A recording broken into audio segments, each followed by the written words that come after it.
General election is right around the corner, and communities across our state are concerned about many things, ranging from COVID-19 to our economy to our environment. Candidates from Benton and Franklin counties are looking to represent the community they live in. Tonight's debate will feature candidates from the State Representative District 8 Position 2 race and the State Representative District 9 Position 1 race. Hear their thoughts about topics that matter to the Tri-Cities community. NWPB Vote 2020, in partnership with the League of Women Voters of Benton and Franklin counties, presents the NWPB Vote 2020 debate series. And now a message from the League of Women Voters of Benton and Franklin counties. Welcome. The League of Women Voters of Washington's Education Fund, along with our partners, Northwest Public Broadcasting, are pleased to present to you the candidates for our statewide offices. I am Ravine Jimenez, a member of our local League of Women Voters of Benton and Franklin counties. Ever since the founding of the League 100 years ago, a significant part of our mission has been to provide voter education. This program is an opportunity for the candidates to present their views and positions on the office they are running for so that you, the voter, can make the most informed decision when you mark your ballot. The League of Women Voters and Northwest Public Broadcasting are sponsoring debates and forums locally. We have gathered questions from the general public like yourself. You can find up-to-date information on our website, www.my.lwv.org/Washington/Benton-Franklin-counties. The League also sponsors an online voters pamphlet with candidate and issue information at 411.org. We are working with the Northwest Public Broadcasting co-sponsors to extend the reach of these forums throughout the state. Most importantly, in order to vote, you must be registered to vote. You can do that online with the Secretary of State or at an elections office near you. Our Vote 411.org website has more information. And now, to get to the candidates, here is our moderator who will briefly explain the process. Thank you very much to the League of Women Voters in Benton and Franklin counties. I'm Matt Lovelace with Northwest Public Broadcasting, and this is an NWPB Vote 2020 debate. We're covering two races tonight. The first for Legislative District 8, Representative Position 2. And if you missed the debate for Position 1, which aired on October 1st, you can find it at nwpb.org or on the Northwest Public Broadcasting YouTube channel. After that, we'll spend time with the candidates in the race for Legislative District 9, Position 1. The candidates are all aware of the ground rules for tonight, and I'll repeat them here so our viewers can understand a bit of tonight's process. We have a number of questions, many of them provided by the League of Women Voters. The order in which we begin is the order the candidates' names appear on the November ballot. Now, the candidates will alternate opportunities to answer first. That candidate who speaks first will also be provided time for a short rebuttal. Now, in the event of an uneven number of questions, we will eliminate the rebuttal portion for the last one in the interest of fairness. Responses to questions are given a 90-second time limit, 30 seconds for rebuttals. All involved will be able to see our clock.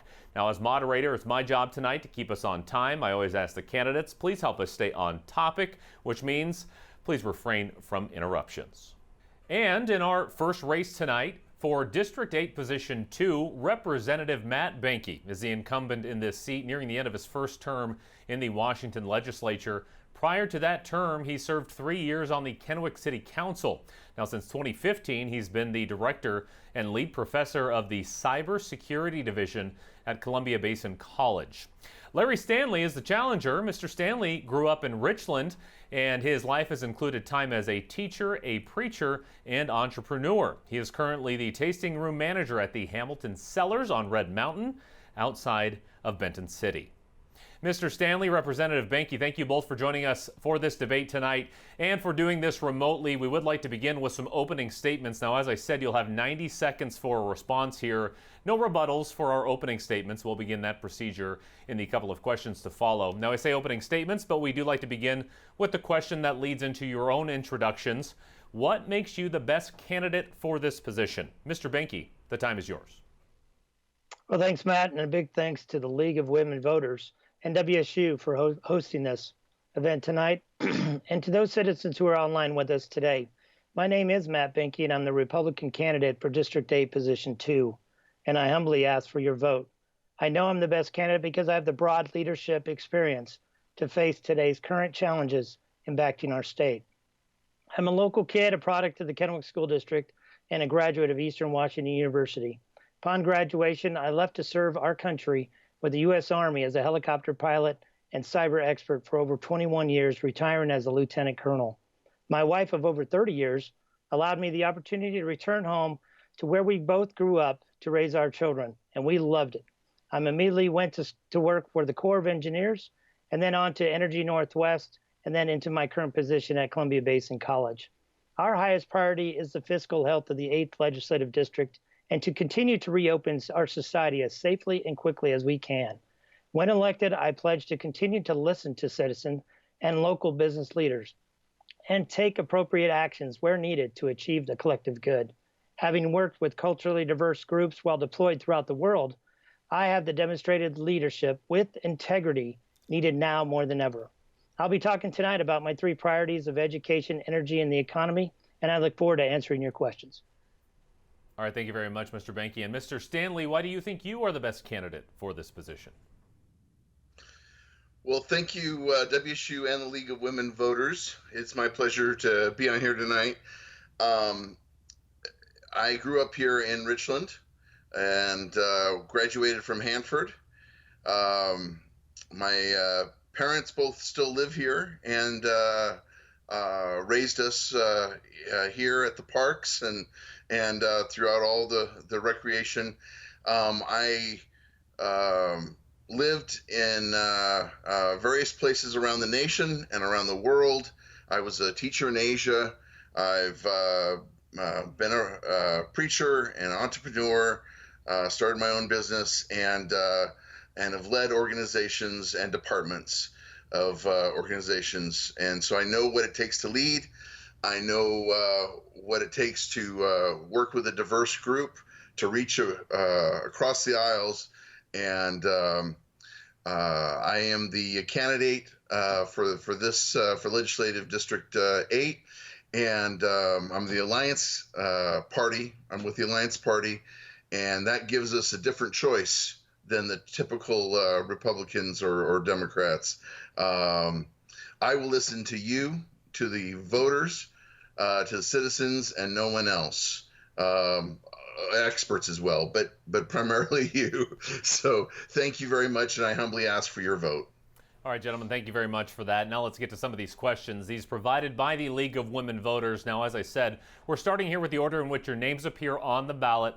Mr. Benke, you'll begin, followed by Mr. Stanley's response. You'll be given a 30-second rebuttal time. Mr. Benke will alternate that process for question 2. So that first question, Mr. Benke, we begin with you. It's certainly been a year of major news around the world, lately even more so here in the West. In your opinion, what should be the highest priorities in the state budget to help mitigate various issues such as COVID-19 and the recent wildfires that have happened here in 2020? Well, thanks for the question, Matt. And I think the biggest one is hitting us as a historic crisis across the globe, but also in our hometowns, in our neighborhoods, in our families and our friends that are happening today.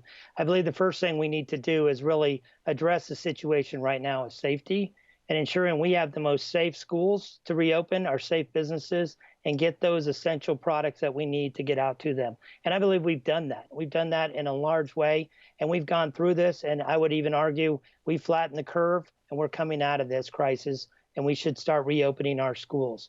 We need to look at what we can do to get our businesses back up and operational. To reopen them, we need to at least try to waive some of this taxation and undue burdens that the Democrats have done over the last several years of increasing taxes every session. In the last 2 sessions, we went into those sessions with a surplus of funding. And what did we do? We came out of there with additional taxes that are really harming our families. And then third, I would go back to the accountability and transparency of our governor and our leadership in agencies that have faulted the people that need unemployment insurance, the people that need help that are out there, and we're still not helping them out. We're doing our best, and we could do better. I propose we need to have experienced leadership in these positions. We need to understand what a crisis is, and I have the military experience background to do this and do this better than ever. All right, thank you very much, Mr. Benke. And Mr. Stanley, same question to you. In your opinion, what should be the highest priorities in the state budget to mitigate these issues, COVID-19 and the wildfires and so forth that have happened this year? Well, the current situation is obviously perilous for our people and our state budget. We need relief right now. Our people need relief. Yes, we need safety. Yes, we need health care. We need help with our schools to operate during this time and to close the budget gap. But most importantly, we need relief for our small businesses and relief for our people. And the current system is broke. It's not getting the money to the right hands, the right times. We need a $500 a month universal basic income. I call it the evergreen dividend for every citizen. That'll feed millions of dollars into our local economies and stimulate growth. All right, and Mr. Banky, we do have set aside 30 seconds for you if you choose to rebut there. Do you have a rebuttal? I just want to make it clear that I'm against any additional taxes, and especially in this time of crisis. My opponent had mentioned giving out free handout. I'm not for a free handout.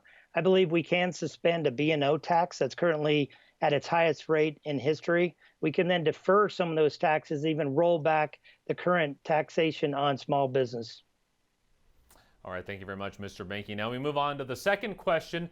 Mr. Stanley gets to go first here. That question, Mr. Stanley, what impact, if any, have issues such as the tariff situation with China or COVID-19 or warmer climates had on the agricultural economy of your district, and how can they be mitigated? Well, it has definitely affected our agricultural, our farmers, somewhat our cherries and potentially our apples, grain, and we do need to address it. Unfortunately, a lot of that is up at the national level in regards to the macro negotiations. But as much as possible, we need relief for our small farms that are dependent upon those trade deals. And you do still have about 45 seconds. Do you have anything else to add? That's fine. Or would you like to cede your time? No, I like to cede my time. All right. Thank you very much, Mr. Stanley. And Mr. Banky, what impact, if any, have those issues? We mentioned the tariff situation with China, COVID-19. Of course, we've talked about warmer climates. What have they had on the agricultural economy in the district, and how can you help mitigate those? Well, thank you, Matt. I think it's a very important question. Next to COVID, this is a big impact into Eastern Washington and across the state. Our largest product is agriculture, and it includes our employers, our workers, everything along that supply chain. And it is important to us to ensure that supply chain from farm to market is as effective and efficient as possible. And the burdens on tariff, I believe we are in a battle with China. We need to stand up to China to get the fair share back to the United States and these hardworking farms that we need to support. I am endorsed by the Farm Bureau and a lot of the cherry treetop orchards and things that are around our state.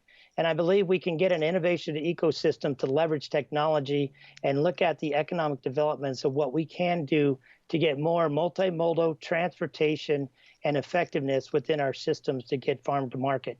Also looking at an additional logistics hub out in Eastern Washington so we don't have to drive all the way over to Seattle to add climate or pollution into our networks. And I guess the case that you mentioned on climate change, I would add, let's look into preventive measures that we can look at in our forestry management system to allow timber industry to grow and prosper again in our communities. We have a large timber industry, and we need to bring it back and continue to keep going with what we can do for the true environmentalist of our nation, and that's the farmers and our great farm community. Thank you, Mr. Banky. And Mr. Stanley, a number of things mentioned there by the representative. We do give you a chance at a rebuttal period of 30 seconds. Yes. Actually, I agree with most of what Matt said in regards to the improving of the systems and focusing on all those, getting down all those barriers. But the most important thing to me is that the small farmers get relief. Thank you very much, Mr. Stanley. Now for this third and final question before we get to some closing statements, as we did in the position 1 race, we are limiting responses to just a minute. We'll adjust the clock accordingly. There will be no rebuttal period for this question. And this one for Mr. Benke, a big picture question, I suppose. What do you believe are the 2 greatest challenges for your district during the next 4 years? Thanks, Matt, and I appreciate that. Our biggest challenge is really converting and re-pivoting, if you will, our mission out at Hanford and working with the federal government. We have a large population that supports and sustains the Department of Energy out here, and I want to reach out to those voters and family members of mine. I'm a 3rd, 4th generation that have worked out at the area, and we want to support and sustain that into the future. We want to look at industries that we can attract and bring to our community, especially the mighty 8th District, where I proposed a bill to try to attract science, technology, engineering, and math, those technology functions that we can do together and build on the Pacific Northwest National Laboratories and the research and development that we as the mighty 8th are innovative in our technologies and lead not only the state but the nation into the future. We want to showcase this across the state, leverage those research and development, and then attract future growth in that workforce that we want to have for the next generation of jobs that we don't even know are created. All right, Mr. Benke, thank you very much. We appreciate that. And same question for Mr. Stanley. What do you think are the 2 greatest challenges for District 8 here in the next 4 years? I think the 2 greatest challenges here is housing, affordable housing. Right now, there's just not enough affordable housing. Prices keep going up, and the wages of the lower half are not keeping up with housing. So there's that cost. The other area is climate change affecting our agriculture, affecting our just everything, our way of life. We need to address that head on with all the appropriate green measures. All right, thank you, Mr. Stanley. And gentlemen, thank you both for those responses tonight. Thank you to the League of Women Voters again, Benton and Franklin counties, for some excellent questions and research here. We do have a minute set aside for some closing statements. Each of you will get that minute, no rebuttals for this round. And Mr. Stanley, you get first opportunity to make your closing remarks. Thank you. It's about time that the American people, and especially our citizens here in Richland, Kennewick, and West Richland, that we have a choice. I stepped up to run to serve, partly because Matt was running unopposed. When I checked, there was no Democrat jumping in, so I wanted to make sure that every voter had a choice. That it wasn't by default. Also, I am running with a different party.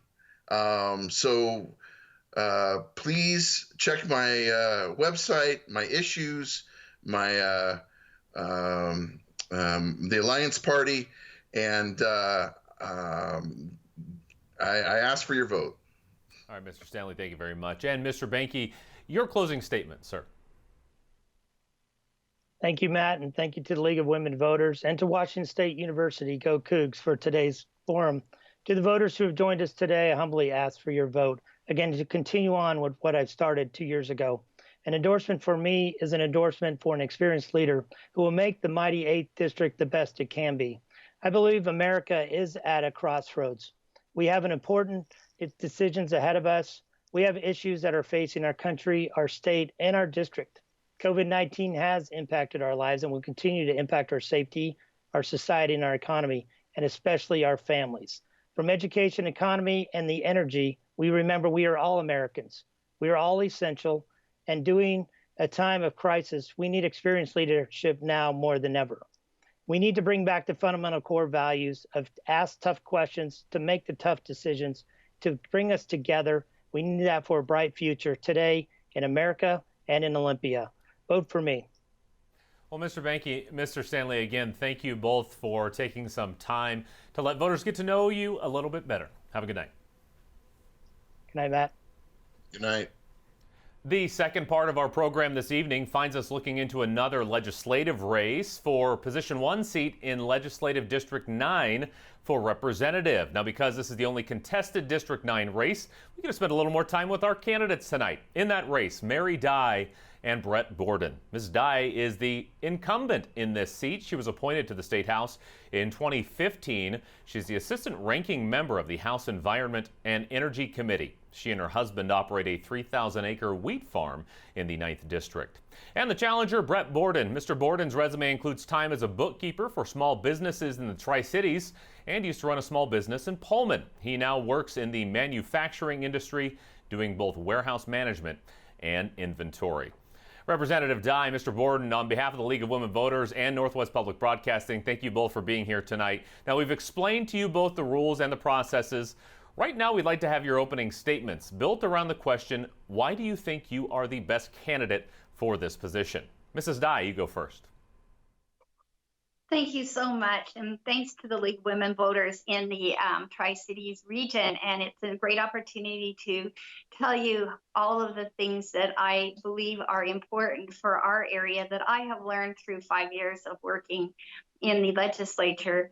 You know, we've discovered how important through COVID and all of the chaos that has caused in online learning with our families.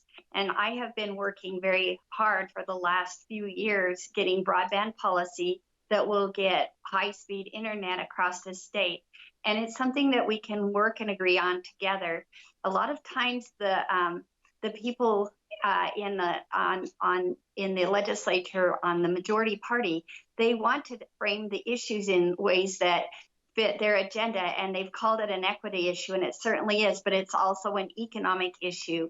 Infrastructure is important across the state, and I support using our efforts to build infrastructure to straighten our economy. I'm really grateful for the opportunity to also have worked on prison reform. And we did pass unanimously a bill that will allow prisoners to work with wild horses and also redeem the time and develop skills, patience, and character qualities that allow them to be successful when they re-enter society. So we're grateful for the opportunity to serve you, and thank you again to the League of Women Voters for this opportunity to speak to my constituents. Representative Dye, thank you very much. And Mr. Borden, same question to you. We start pretty broad here. Why do you think you are the best candidate for the position?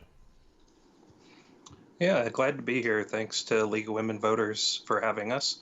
I think I'm the best candidate because I am, as I like to say, I'm a regular guy with civic interests. You mentioned before my background, it's a varied background. I also serve as the treasurer for the Libertarian Party of Washington. And as an outsider, I am not beholden to interests or the political system as it stands. As a libertarian, if elected, we stand for everyone's rights. I am running to support individual liberty for all people, every issue, every time. A limited government that works for the people and not just the powerful. In breaking free of the old baggage that we have been dealing with in this country over the past, decades, generations, I think we can really embrace a positive future of freedom if we're willing to kind of think outside the box and declare our independence a little. So I am happy to be running, given the chance to run, and happy to be here. Mr. Borden, thank you, and thank you both for those introductions. Now we turn to our line of questioning, and you both mentioned it. Thank you again to the League of Women Voters. We have an incredibly insightful set of questions for you. We've set aside time for 6 of those before we do closing statements today. And again, we'll alternate with who goes first. The candidate who answered first will get a chance at a 30-second rebuttal. And for that first question, Mrs. Dye, addressing the delicate economic balance here in the era of COVID-19. How do you keep your constituents safe from the virus, but also help the economy recover? I think that we believe the fallacy that the people in Olympia have some special gifting or knowledge. Once we have introduced all of the things that we can know and continue developing ways of communicating how this virus acts in our society, I think we need to trust our constituents to make decisions based on that knowledge.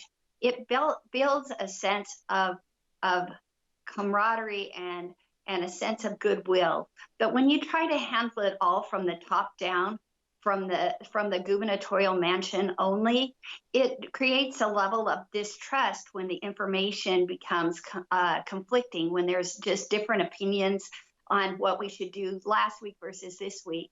We have significant issues in our business communities, amongst people's mental health and other things, access to regular health care, that this type of approach has neglected to address.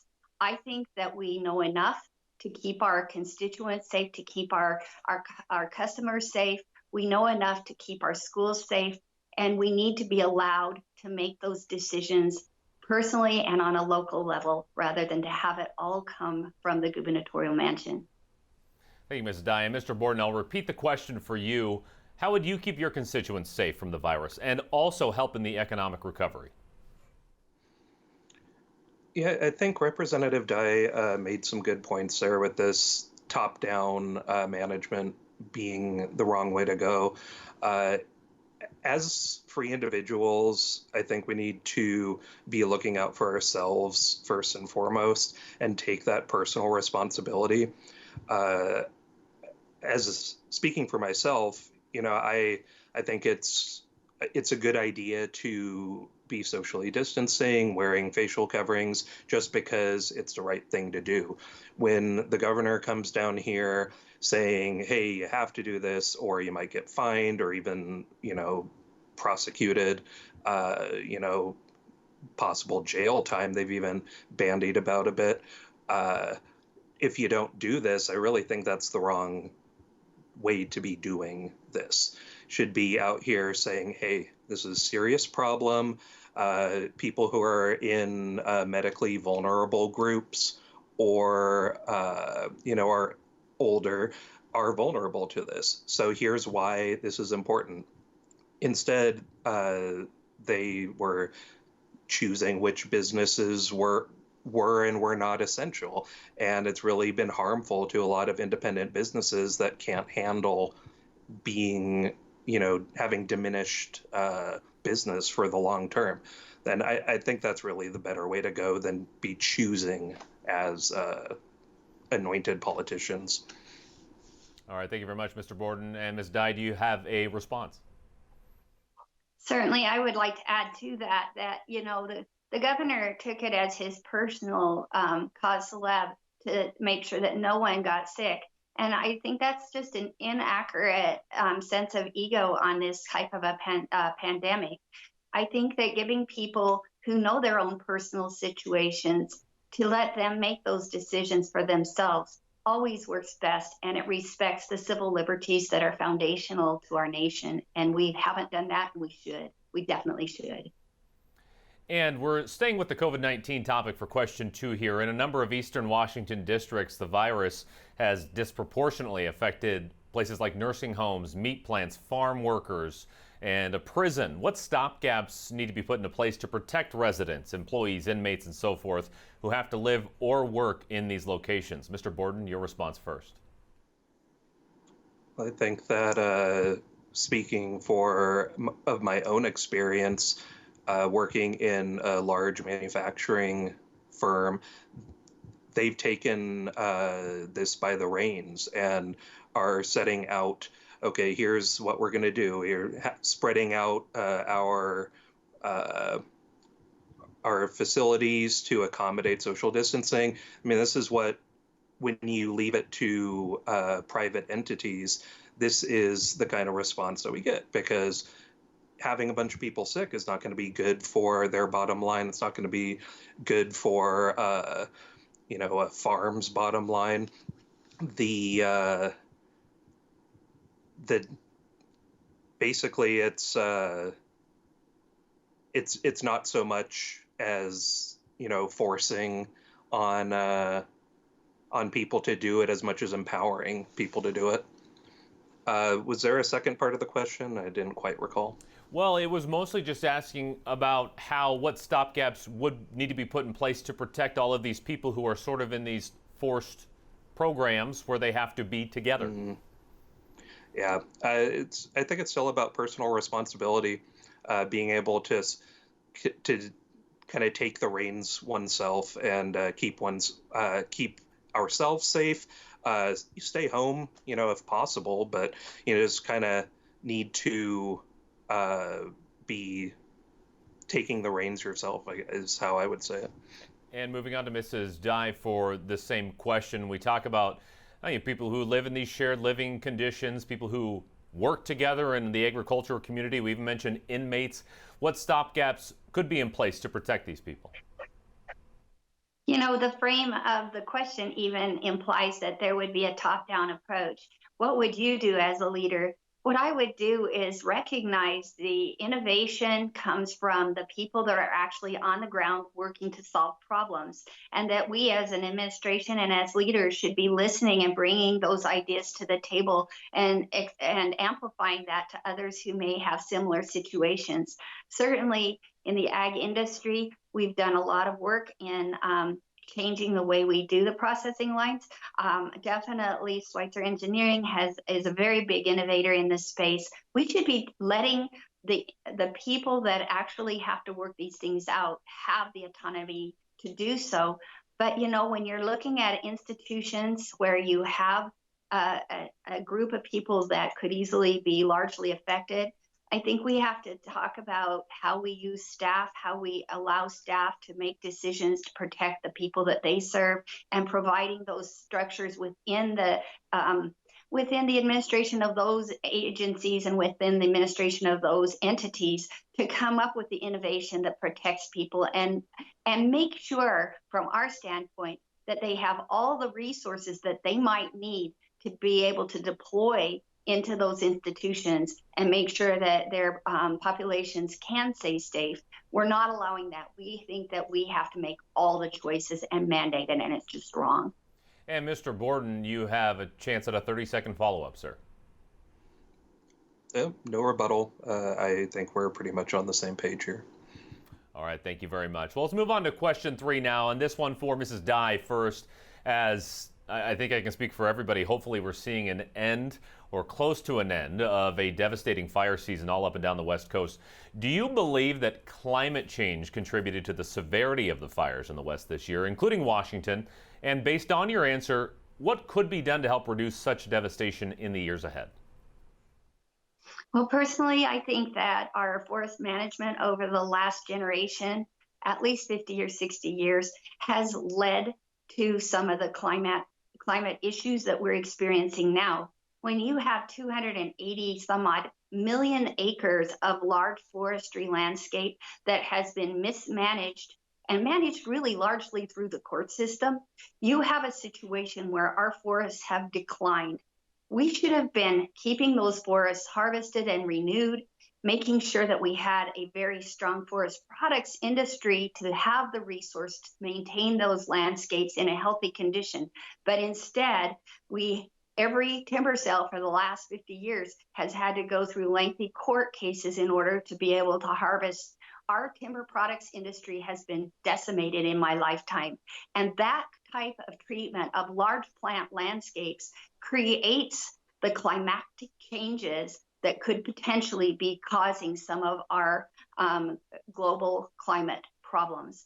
If we changed our policies on our timber management, we could easily turn this around quickly without having to impact our energy economy like is being proposed through climate change policy. I strongly think we need to bring this to the table. We have released billions of tons of carbon this year in wildfires, carbon that could have been building supplies for our homes and our families. And Mr. Borden, turning that question to you in terms of climate change and its contribution to the severity of this fire season, what could be done to help reduce that moving forward? Sure.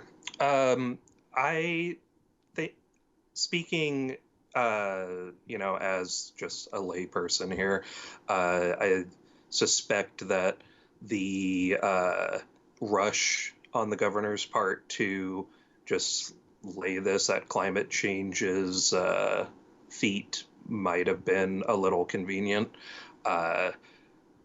I think it was really terrible what happened with the fires, especially we had a couple small towns in north of my home in Whitman County that, really got it hard. I think just perhaps on a thinning level, it may have made a difference, but, on that front, I'm really just speaking as a layperson. I would sooner kind of listen to those with more expertise than myself than just necessarily saying, no, this is the case. All right, thank you very much, Mr. Borden. Do you have a response to that, Ms. Dye? Certainly, I would add to it that our hearts go out to the citizens of Malden and Pine City. I was there yesterday, and it's heartbreaking. We've stood up a big federal response to help them recover from that. Climate had nothing to do with it. It was a weather event, a nor'easter that was an unusually high windy condition during a time where we hadn't had precipitation for a number of weeks. So definitely time to talk about the greater issue of forest management in the conversation and bring that to the table. All right, thank you very much. Now moving on to our fourth question of this debate. In times of economic downturns, especially when a pandemic is involved, we have a demand for state services increase just as state revenues decrease. Do you see a way the state might be able to mitigate those conflicting realities, Mr. Borden? You get to go first at this. Thank you. I think that it is unfortunate how there is a tendency of greater demand when we are kind of in a pinch and have less to go around. I think it really goes to show how the fiscal management leading up to an event like we are going through right now is rather putting us in this place, just increasingly kind of having control over more and more things at the state level. The budget has almost doubled over the past 10 years in Olympia. And honestly, I think in a lot of cases that we would be better served and get a better product for the money that goes into it to have more local control than necessarily this top-down control from Olympia. As far as rectifying this, I'm a big-hearted guy. I would put the lowest priority on cuts that would disproportionately harm the more vulnerable communities. But we really need to have a conversation in Olympia about how many pies we need to have our hands in at the table. And Mrs. Dye, that question to you now, balancing that increased demand for state services and the decreased revenues. Do you see a way the state might be able to mitigate that? Certainly, when we identified people as unessential and essential, and it largely fell upon our business community as being unessential. And then we discovered that food is kind of essential, and we eat a lot of our food in restaurants, and it created supply chain chaos globally. I think we learned a lot, because then we were trying to shift supply chain to food banks to meet the need, and there was no mechanism with which to do that. Clearly, if we had done what the initial compact was, that we would shut down long enough for the healthcare system to tool up and then restart and be knowledgeable about how to do that in a safe way, we would not have been experiencing the tragic losses in state and private revenues. I think we could do better by allowing now to open up the economy and restore some of the revenue. Use the rainy day fund. That's what it was for. Certainly, it's the most dramatic crisis we've ever experienced in our budget lifetime. use the rainy day fund, use the CARES Act fund, and then find ways to find efficiencies in the programs, picking those priorities that serve the most needy right now. Certainly, if we think that socialism would work, look how poorly we did on getting unemployment benefits out to our constituents who were deeply in need and had lost their jobs in the private sector. Thank you, Representative Dye. Not the first person to bring up the rainy day fund. It's been a part of our discussions in past debates as well. Mr. Borden, 30-second response time goes to you now. Sure. Yeah, I think bringing up the rainy day fund is a good point. This is rather what that is for. I remember when I believe as Governor Gregoire had first laid the idea like, hey, we're going to have this rainy day fund. And I think over these good economic years, that was the time to be fiscally prudent and putting money away. And it never seems to happen in the good times. And that's why we need to start being a lot more real about budgeting in this state. Thank you, Mr. Borden. Now on to question 5. And this is an item that pops up here in the Northwest on occasion. Some people are proposing that Eastern Washington should leave the state and possibly join with parts of neighboring states to become the 51st state. Do you think something like this is a good idea, and why or why not? Mrs. Dye, you first. Right. So there has been proposals for many years, as long as I've lived in the Pacific Northwest, which is my whole life. But the reality, it just shows how underrepresented certain constituencies feel in this state and how we feel like we're not being listened to. I think more importantly, we should try to bridge that divide politically before we start trying to divide physically from each other. I don't think that the lines could be drawn in a way that would make sense. It'll always be an urban-rural issue because our lifestyles are so radically different. The rural communities are the natural resource-based communities. They're highly dependent on energy and having affordable energy. We have a higher population of elderly. We have people that are on limited incomes in much greater numbers. So dividing the state doesn't rectify any of those problems. I think we need to find ways to be heard more effectively. And if we can't, we need to make our voices even louder. Right now, we're being ignored. And I think that's to their peril on the groups of people that don't respect the necessity to listen to the way the natural resource economy drives the economy of the entire state. And if we can do that, I think that we can find some solutions to all of the problems that we're concerned about. Thank you, Ms. Dye. And Mr. Borden, turning that question to you, this idea of breaking Eastern Washington, maybe parts of Idaho, Eastern Oregon, into a 51st state, do you think this is a good idea, and why or why not? No, I don't. I am sympathetic to some of the reasons underlying. You know, people feel like they aren't represented, that they vote for, one way and never seem to get it.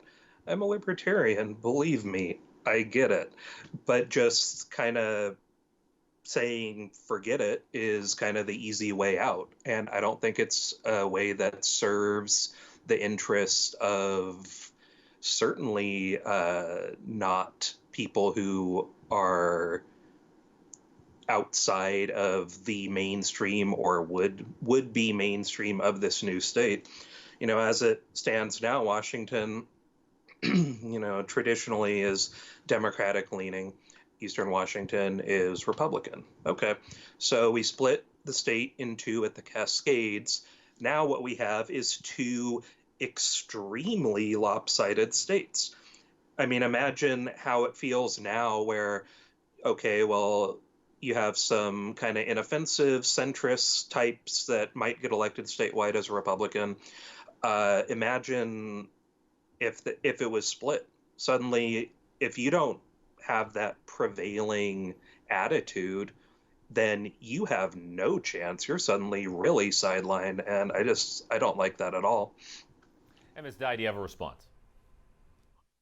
Sure, I would add into that any way you draw the line, if you could draw it urban, rural, you'd still have pockets of urban that would control the body politic. So you don't make the gains that you think. I think that we need to stop weaponizing our regulatory agencies against the natural resource industries and listen to the expertise that's there in forest products, in the agriculture, in the energy sectors, so that we can actually let them have a seat at the table that's meaningful. All right, thank you both. A topic, as we mentioned, that gets brought up a lot. Thank you very much for addressing it. Now, our final question for you two tonight is in regards to the major social justice discussion happening across the country right now. How do you see the issues of Black Lives Matter, police reform, and respect for law enforcement eventually coming together to benefit all parties? Mr. Borden, this is your question first. Oh, thank you very much. This has been an issue that's been important to me for a long time. As libertarians, we are idealists, and every time that we see a person who gets harmed by basically agents of the state, it really hits home. This is a very important issue. It's becoming more and more important for us to discuss the proper place of law enforcement in our lives and in our communities. I have more to say on this than I really have time. Criminal justice reform is probably my central issue. I have on my website ending victimless crimes that drive overpopulation in prisons. I'm talking about bail reform. I'm talking about ending civil forfeiture, where people can legally have their possessions taken from them, and it really sows a lot of resent. There's just so many issues that go into this, and there are no easy fixes. We need to be not reflexive, not retreating to our corners, and have an honest and earnest conversation, because just one side prevailing is not going to be satisfactory to everybody. Thank you, Mr. Borden. And we do understand this question. If you could solve this problem to make all parties happy in 90 seconds, this would be an entirely different program. But I do want to ask you, Ms. Dye, just for your perspective, how do these issues, Black Lives Matter, police reform, and respect for law enforcement, eventually come together to benefit all parties? How do you see that playing out? Well, I think that I have a different perspective on what America is all about. Our republic is founded on the individual, not the identity of your group. It's founded upon the ability of every individual, regardless of where they find themselves at birth, to be able to rise above their circumstances. We're very resilient people, and we redeem our lives by trying over and over again. We don't expect that life will be a straight line and easy all the time, but we use those things to grow personal skills and overcome those circumstances. We're all uniquely different in our desires, what we would like our life to look like, and how we get to that place. And I think that our system has been set up to really recognize and give people the tools. Our educational system is the great equalizer. It teaches people rudimentary skills. And even if you're raised in a logging town in Southeast Idaho, you can still get an education by working hard and doing the right things to get there, saving money, doing the hard work that it is to be successful in a country where you're completely free is kind of what the essence of our country is all about. To try and blame things on generations past when you have to look yourself in the eye in the morning, that's something that I think that we need to reflect upon ourselves and take responsibility. And Mr. Borden, a 30-second response. Time is yours. I think Representative Dye makes a good point also. We have a tendency to retreat into groups on this, and really it is about the individual. However, there can be times, especially in the way that a system is set up, that bias can enter, and we can have individuals who are part of a group, say ethnic group, who are affected disproportionately. But each time that somebody is harmed, it is an individual who is harmed, and that is why it is wrong. All right, thank you, Mr. Borden. And thank you both for thoughtful responses to our questions tonight. We have covered a lot in this debate, but now we have a time for 1-minute closing statements from each of you. That closing statement time, Mr. Borden, since you answered second to the last question, you're up first here. Sure. Yeah, it went pretty quickly. I just want to say in closing, you know, for too long we've been doing the same thing in this country, in this state. We talked about it a little in the state, I guess you'd say, separation issue. You know, we have Eastern Washington votes reliably Republican. The state tends to vote Democratic. Nothing's really changed over cycles and cycles of that, but increasing division. 2020 is where we've gotten from that happening over and over again. And I'm seeking a role in our citizen legislature to be a voice for the people, for all of our residents, not just a political base or anything like that. Really, I love talking to people. Being an outsider, I can't really retreat into my group, my party, whatever. You know, I have friends all over the political spectrum, can have good faith discussions all the time. That's what it's really about, hearing out constituents. When it comes down to it, always going to be about your civil liberties and protecting you from having them infringed upon. Your freedom is my priority. Thanks. Mr. Borden, thank you. And Ms. Dye, we'd like to have your closing remarks as well. Thank you so much to the League of Women Voters in Benton and Franklin counties. You know, COVID has really changed our lives significantly. The 2020 has been a dramatic year for us. And I would like us to think back in 2030. What, if we think back and what we've been through, what right now would we like our 2030 to look like? You know, COVID has changed our lifestyles. You know, we've been less spending for consumables and there might be more savings. Our housing has gone from rental housing.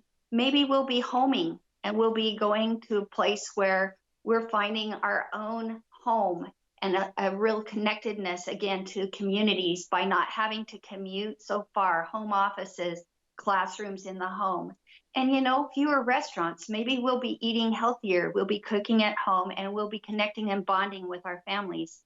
But really, I think it's a time to rethink our values and really assess what is the good things that we have discovered in this time of change and ask ourselves, are we going to find personal strength and resiliency to overcome the challenges that we face this year and create in 2030 an America that's more free, more resilient, and people can live independent and successful lives in more meaningful ways? And I hope that we can do that, and my leadership will bring that to this table. Well, thank you so much for joining us tonight. Mary Dye, Brett Borden, candidates for Legislative District 9 Representative, Position 1. Have a good night. Good night. This was the 6th and final debate program in our Vote 2020 series, from county to judicial to legislative and statewide races. We've heard from 26 candidates in their 13 respective races. And a final thank you to all the candidates who made time for these programs. And if you missed any of them, you can find them all at nwpb.org/vote2020. You can also find them on the Northwest Public Broadcasting YouTube channel. And before we go, I can't overstate this enough. Thank you to the League of Women Voters of Benton and Franklin counties for the tremendous amount of work they did in helping organize these debates and the insight they provided in exploring a number of important issues to voters in these counties and districts. And before we end our program, one more message from the League. Thank you for informing yourself about the candidates. The League is proud to be nonpartisan, neither supporting or opposing candidates or political parties at any level of government, always working on vital issues of concern to members and the public. Our main goal is to make democracy work. The State League sponsors the statewide candidate forums and debates, and the League of Women Voters of Benton and Franklin counties produces local election forums. This is the centennial year for both the League and the 19th Amendment, which recognized women's right to vote. It took more years for all women and men to actually secure the vote. Although our name contains the word women, the League is open to all men and women 16 and older, and our purpose is to make sure voters understand issues and candidates. The League has two organizations, the education arm that presents a candidate forum and debates across the state. It is our impartiality and our history as a trusted organization that gives us this privilege. The education arm through the League's Vote 411 website provides candidate information. It is different from the guide you receive from the Secretary of State's office because it is the only resource that covers every race in Washington. The League does not tell you how to vote, but it ensures you have enough information to be confident about your vote. The other is the advocacy arm that promotes public policy in Olympia through about a dozen volunteer lobbyists. We are grateful to our partner, Northwest Public Broadcasting, and our local co-sponsors who have joined us and soliciting questions from voters for these programs.